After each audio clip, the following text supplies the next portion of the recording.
Sziasztok! Megnézzük, hogy mi újság a szeretett kedvessel, mit lehet róla tudni, hogy van ő, hol van ő. Lássuk akkor, tehát azt kérdezzük most, hogy mit tudhatunk meg erről a szeretett személyről. Mi az, amit megtudhatunk?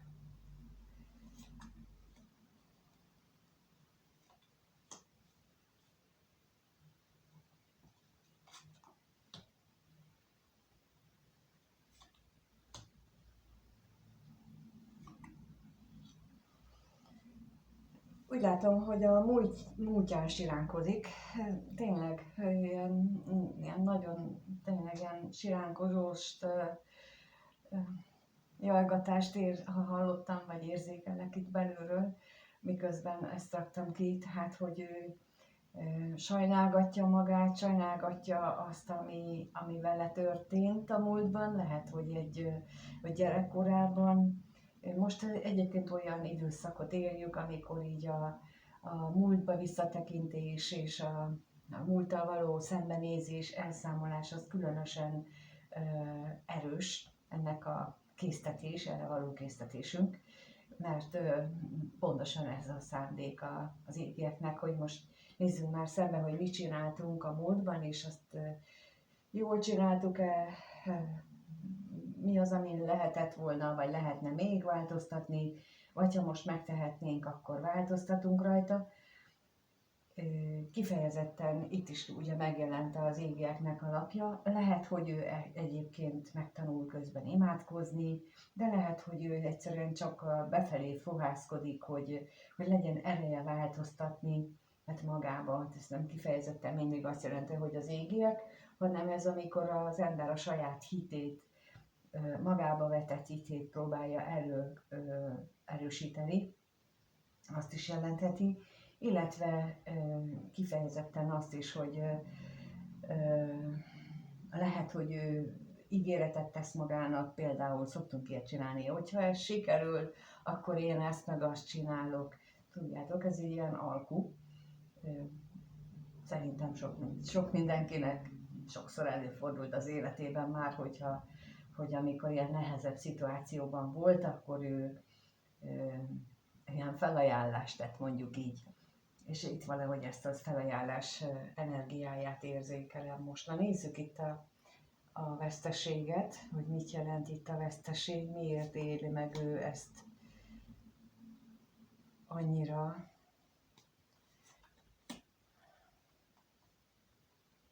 Húha!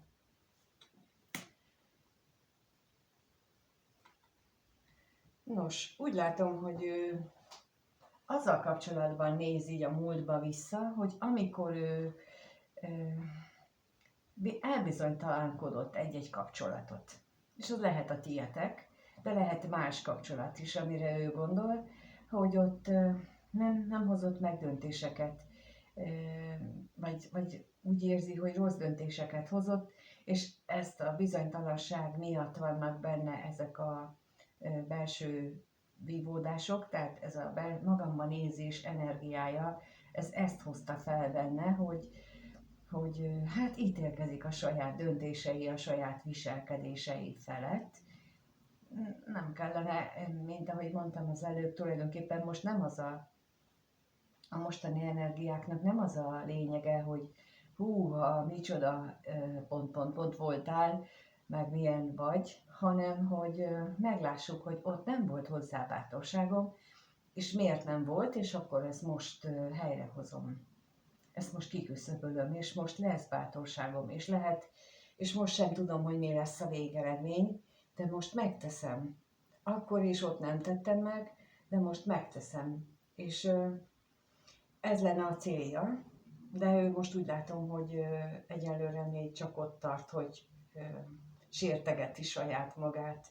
Na nézzük itt még az özvegy férfit, hogy mit talál magában, mikor magában néz.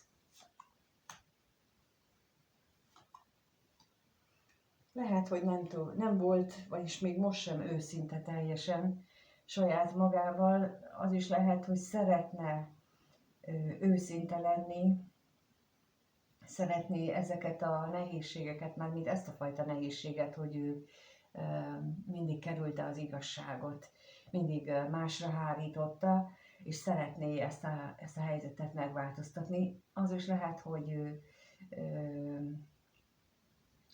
megint a függőségeit, ha vannak, akinek vannak, tehát itt most azokról beszélek, akinek vannak függőségei, hogy megint azokat okolja, és hogy de az is látszik, hogy szeretné ezt is valahogy másképp megélni, másképp viszonyulni hozzá. Úgyhogy ez ilyen kétféle ez a megélés tulajdonképpen, hogy szembenéz, ami nagyon jó, értékel, ami nagyon jó, de kritizál, ami nem jó. Tehát nem kritizálni kell, nem a kritika a lényeg itt, nem az önkritika, ilyen mértékű önkritika a lényeg itt, hanem az, hogy megnézzük és kianalizáljuk, kiértékeljük, hogy mi történt a múltban, ott, ha másképp ott döntöttem volna dönthettem volna másképp is, és ha azt csinálom, akkor most biztosan nem itt lennék, hanem máshol. Tehát én nem tudom, hogy hol lennék, de nem itt. No, és akkor ő most itt ilyen energiában van, de megnézzük, hogy ez veled kapcsolatos-e ez a múltba tekintő energia, te voltál-e az a kapcsolódás, akivel összefüggésben neki ilyen kritikus gondolatai vannak. Lássuk, hogy akkor ez a szeretett személy hogyan gondol a nézőre. Hogyan gondol a nézőre?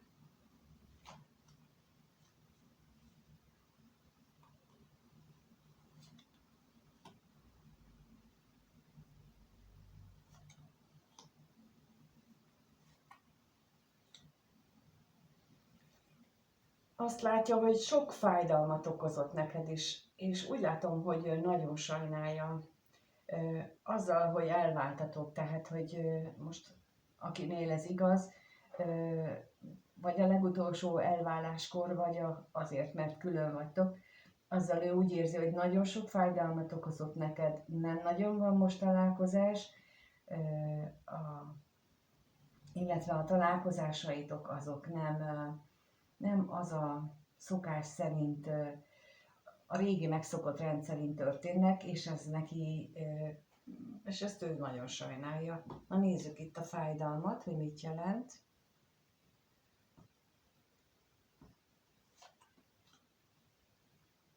Mit jelent itt ez a fájdalom?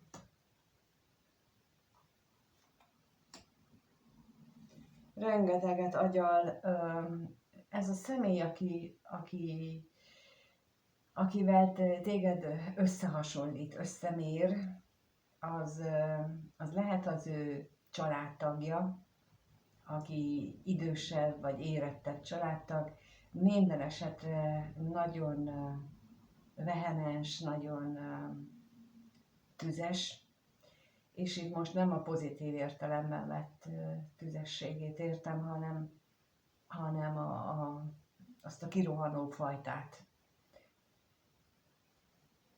Lehet, hogy a te csöndes szenvedésed ellentétbe állítja azzal a nagyon nagy gesztusokat alkalmazó, kirohanó, hangos másikkal, vagy azzal a mintával, amihez téged hasonlít, mert ez lehet például egy anyai minta, amit valamikor látott, vagy egy család minta, amit valamikor látott, és a te csöndes szelídséged, a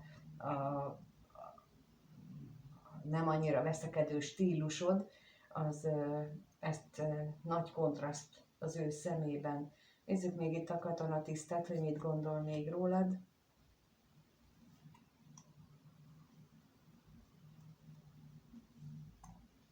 Hát úgy látom, hogy itt a múltatokkal kapcsolatban vannak benne kellemetlen érzések, azért, mert hogy most nem úgy vannak a dolgok, inkább így mondom ezt a kellemetlen. Nem az, hogy veled volt kellemetlen, hanem mert ő most hiányolja azokat a szép dolgokat, amit együtt megéltetek, és ez is, úgy érzem én itt most, hogy ez is szemben áll ezzel a másik energiával, akihez ő téged most hasonlít. Na nézzük akkor, hogy hogyan érez irántad. Mit érez irántad? Azt hiszem, hogy ő tulajdonképpen úgy éli most meg ezt az időszakot, mint akiben csak pislákol az élet. Mármint a gyertya miatt gondolom, nem szokott így csinálni, és most alig-alig ég, néha föl lobban, de szinte, aki csak úgy, mint aki éppen, hogy létezik. Néha egy friss fuvallat érkezik hozzá, és aztán attól kicsit erőre kap, aztán újra elcsöndesedik. Valahogy nagyon érzékelem ezt, hogy most őnek, mintha az ő energiáját, ezt a lemondást érezném benne a gyertyafényében is, amit itt a térben érzek. Na nézzük, hogy milyen érzései vannak ennek a szeretett személynek veled kapcsolatban. Mit érez ez a szeretett személy a nézővel kapcsolatban? Mit érez iránta? Mit érez?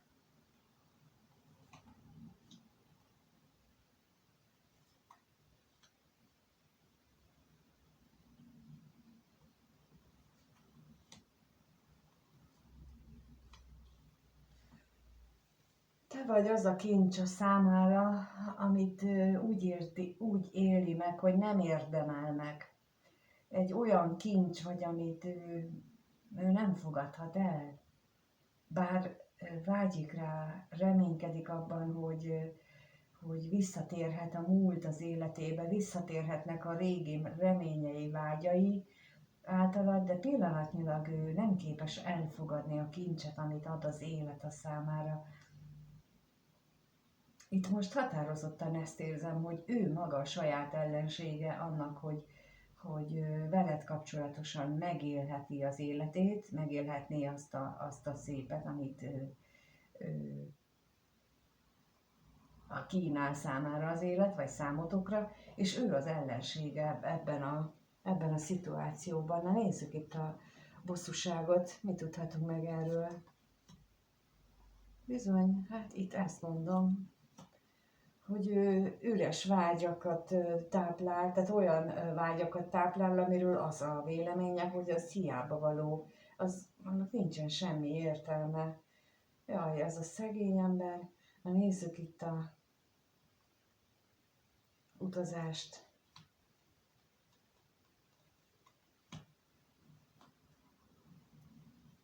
Talán emlékeztek, hogy ott az előbb kijött az, hogy a múlttal kapcsolatban amiatt kesereg, hogy ott nem tudta döntéseket meghozni, illetve amit döntést hozott, azt már bánja.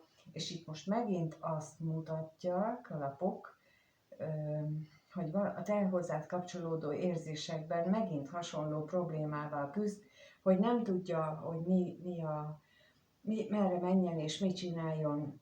És akkor itt egy dolgot mondok, minden jobb, mint állni és várni.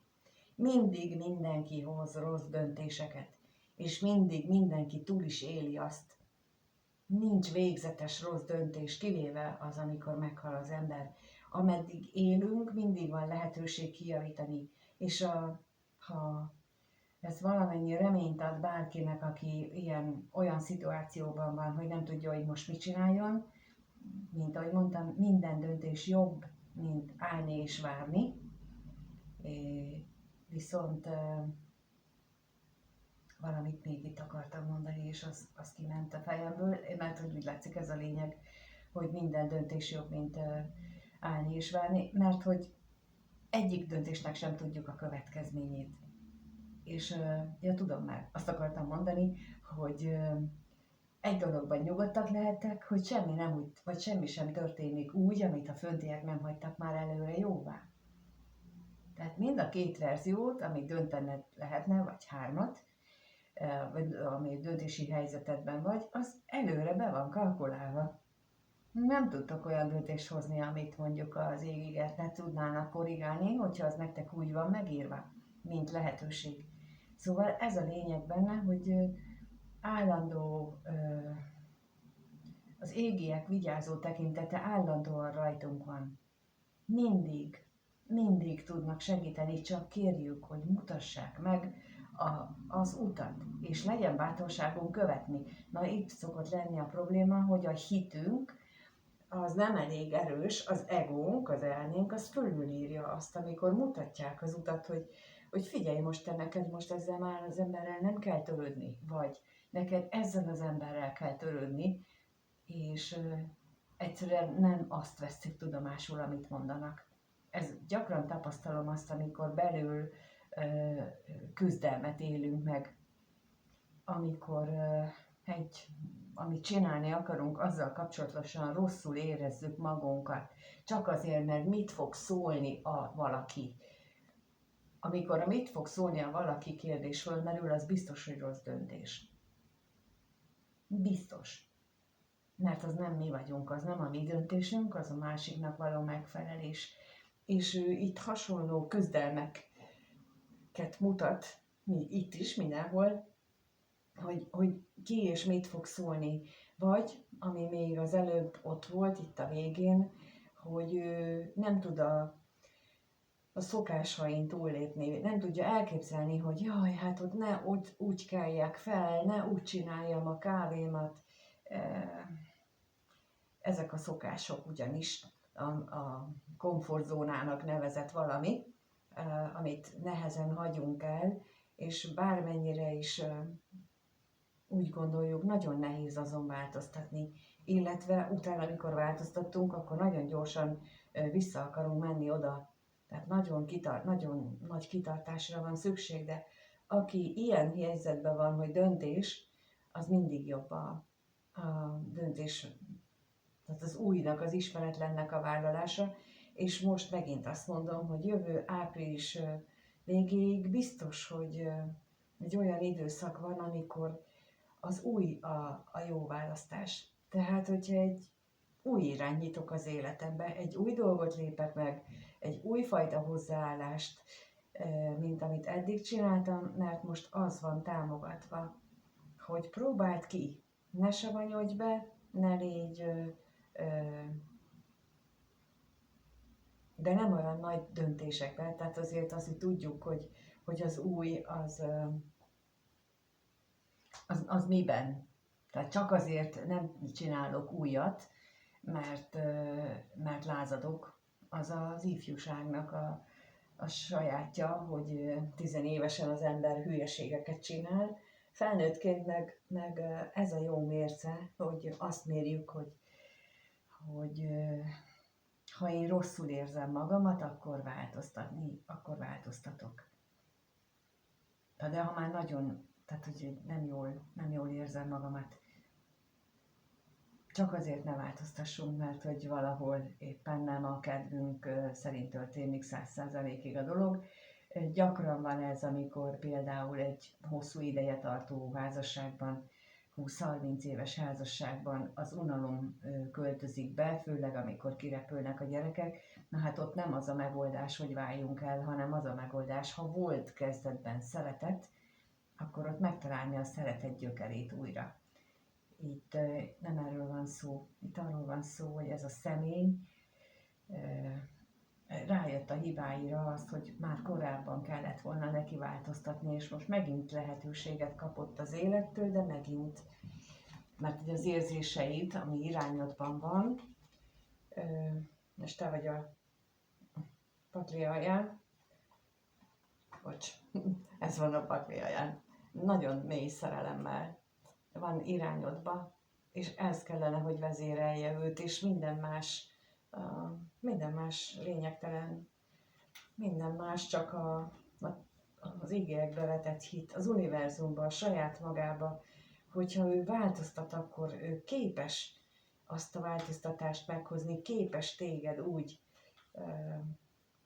szeretni, és te is úgy őt, ahogyan azt mindkettőtöknek jó lesz. Tehát itt ez a hit kellene, hogy vezérelje őt is, meg téged is, de mi a másik személy helyett sem nem gondolkodhatunk, csak megérthetjük és elfogadhatjuk az ő vívódását és küzdelmét, Na de megnézzük, hogy hogyan alakul a következő néhány nap. Egy hét. Hogyan alakul a következő néhány nap ezzel a személlyel? A nézőnek lássuk, hogyan alakul.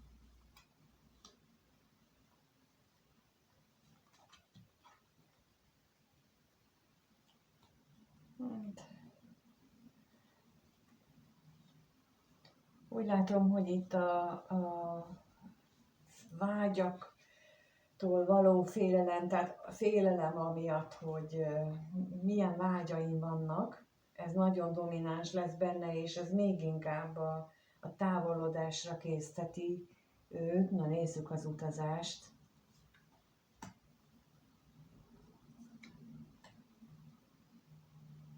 Hát itt mindenképpen új lehetőségek is adódhatnak, legalábbis az ő számára. Az elvállás, mint olyan, amit kell hátrahagynia. A veszteségtől való félelmét kellene hátrahagynia, azokat a benne lévő gondolatokat, ami állandóan azt veszi számba, hogy jaj, ha én elmegyek, jaj, ha én változtatok, akkor ezt meg azt elveszítem, akkor már nem lesz az életemben. Nem, az már nem lesz. De lesz helyette más. Mindig jön helyette másik. Nem mindig jobb. De az életre nem csak azért születünk, hogy tökéletesen boldogságban éljünk, illetve ahol van most ő, az egyáltalán nem a tökéletes boldogságról szól. Tehát nem tudja rosszabbra fölcserélni, ha ilyen küzdelmekben van, csak ezt így ésszel fel kell fognunk ezeket a dolgokat. Na nézzük akkor, hogy mi ez a féltékenység itt, milyen félelmek vannak benne. Ó, tele van aggodalommal, igen, látom.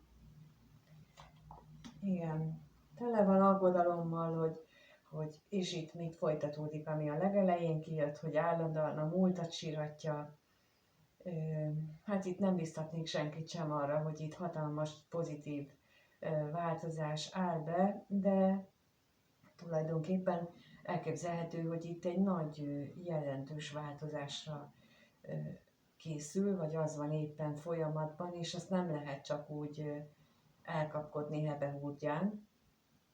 Úgyhogy akit ez így érint, annál inkább így foglalnám össze, hogy annál a megfontolás, az átgondolás időszaka következik, és ezt még mondtam csak pár nap, amit nézünk előre.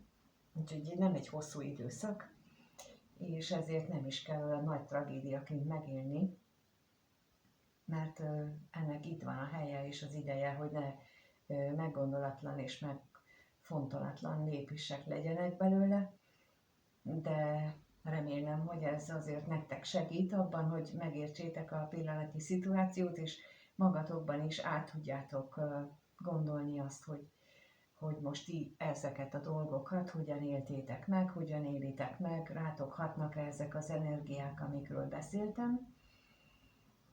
És ami még hathat rátok, az az, hogyha szeretnétek egyéni konzultációt, akkor a leírásban megtaláljátok az elérhetőségemet, és emlékeztetnélek benneteket arra, hogy még a jövő vasárnapig lehetőség van arra, hogy 2026-ra előre lehet hozzám konzultációkat és mindenféle egyéb beszélgetést és oldást és mindent kérni. 40%-os kedvezménnyel a jövő vasárnapig él, azaz ELO40-es kuponkód, a 40%-os akcióval bátorítok mindenkit arra, hogy használja ki, és kezdjük az új évet egy új hozzáállással. Ugyanis ez minden választás jobb, mint ami jelenleg a nyomorúságot, a rossz gondolatokat okozza, és aki jön hozzám konzultációra, azok tudhatják, hogy egy teljesen más szemléletet mutatok meg az életéből, mindenkinek a sajátjából, mert én kívülről látok rá, mint ahogy az enyémre is, ahogy én is eljárok másokhoz pont azért, hogy kívülről mondják meg, hogy mit látnak, amit én magam nem veszek észre. Ez a lényeget tulajdonképpen, ezért kell külső, tehát valaki máshoz menni, akiben úgy érezzük, hogy meg tudunk bízni, mert ő másképp látja a dolgainkat, és olyanokra tudja felhívni a figyelmet, amit ha így megmutat, akkor ráébredünk, hogy micsoda hülyeségen agyaltam én itt éveken keresztül. No, hát ilyenekre lehetőségetek van, úgyhogy köszönöm, hogyha ezzel éltek. A kommentben kérlek, írjátok meg mindenféle véleményeteket, emojikat, a lájkokat és a feliratkozásokat is köszönöm. És amíg nem találkozunk, addig mindenkinek minden jót kívánok. Sziasztok!